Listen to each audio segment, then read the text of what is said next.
Radhe Radhe everyone. आज की इस वीडियो में मैं आपको कार्तिक मास के 5 चमत्कारी दिन यानी कि भीष्म पंचक व्रत के बारे में संपूर्ण जानकारी दूंगी।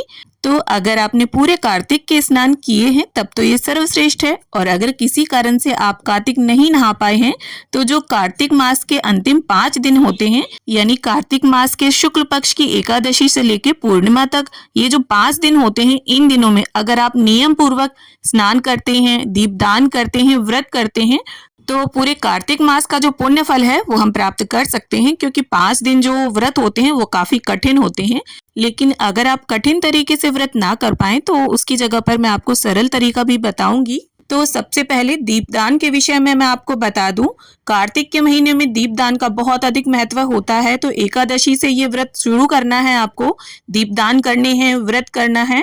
तो दीपदान करने के लिए आपको देखिए एक चौमुखी दीपक चाहिए होगा। तो यहाँ आटे का दिया भी बना सकते हैं, आप मिट्टी का दिया भी ले सकते हैं। और इस दीपदान को जब आप सुबह 4 से 5 स्नान करेंगे तभी हमें इस दीपदान को करना है। और इसमें कुछ विशेष चीजें लगती हैं, जैसे आंवला चाहिए होगा आपको, और राई चाहिए होगी आपको। आंवला आप सूखा भी ले सकते हैं, पाउडर भी ले सकते हैं। 4 बातियां रुई की चाहिए आपको, अगर लंबी हैं तो 2 भी ले सकते हैं आप बातियां। और इसके साथ हमें अष्टगंध चंदन या नॉर्मल चंदन आप ले लीजिए, रोली ले लीजिए। और दिए में डालने के लिए हमें तेल चाहिए होगा। तो देखिए आप सरसों का तेल भी ले सकते हैं, घी भी ले सकते हैं, या फिर मेरी तरह आप तिल के तेल का भी प्रयोग कर सकते हैं। और देखिए अगर आटे का दीपक आप बना रहे हैं तो बिना नमक का आटा गूंद कर उसका दीपक बनाएं आप। और ये जो दीपक है हमें स्नान करके जलाना है। जैसे कार्तिक स्नान किए जाते हैं 4 से 5 बजे के बीच में, तारों की छांव में आपको स्नान करना है। तुलसी पूजन करिए, सूर्य देवता को अर्घ दीजिए, कार्तिक मास की कहानी सुनिए, इसके बाद पंचभीखू की कहानी सुनिए, और इसके बाद आपको दीपदान करना है।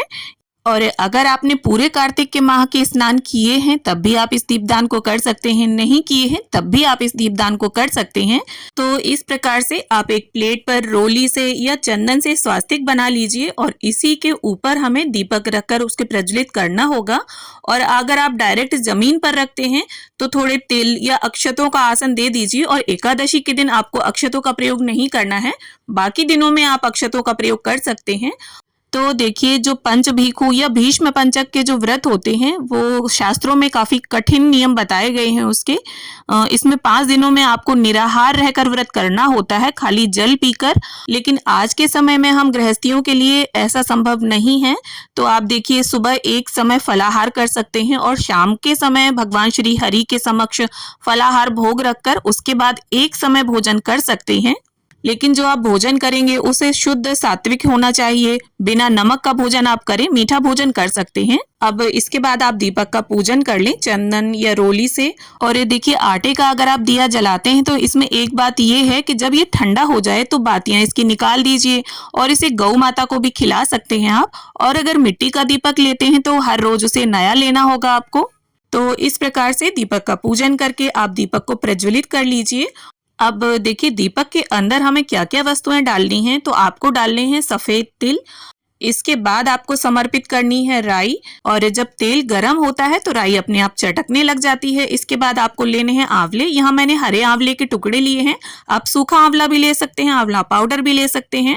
और इस तरह दीपक के ऊपर गोल गोल हमें घुमाना है, और घुमाते समय एक लोकगीत गाया जाता है। इसे आप लोकगीत भी बोल सकते हैं, मंत्र भी बोल सकते हैं। वो इस प्रकार है: पूनो नहाई पड़वा नहाई, 5 रतन पचतीरथ, पच भिक्खम नहाई, 1 टका मेरी गांठ में सुनियो रघुराई, आधे का लई आंवला आधे की राई, राई दामोदर सांवला जिसने सृष्टि रचाई, राजा के घर उतरी पुत्री बन आई, राजा लाया ब्याह के रानी बन आई, 4 चक्कर 4 मक्कर 4 दिए की लो, मैं तुझसे पूछूं श्री कृष्ण जी कब निस्तारा हो, जब आएगा कार्तिक का महीना नहाएंगे कार्तिक तब निस्तारा हो।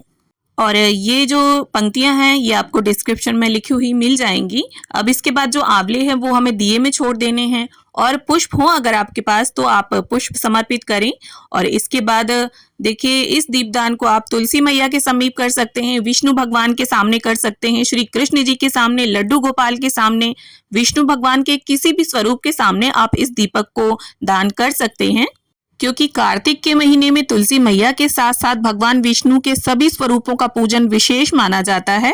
और देखिए अगर आप कार्तिक नहा रहे हैं तब तो आपको पता ही होगा कि सूर्योदय से पहले तारों की छांव में हमें स्नान करना होता है और तभी इस दीपदान को करना होता है।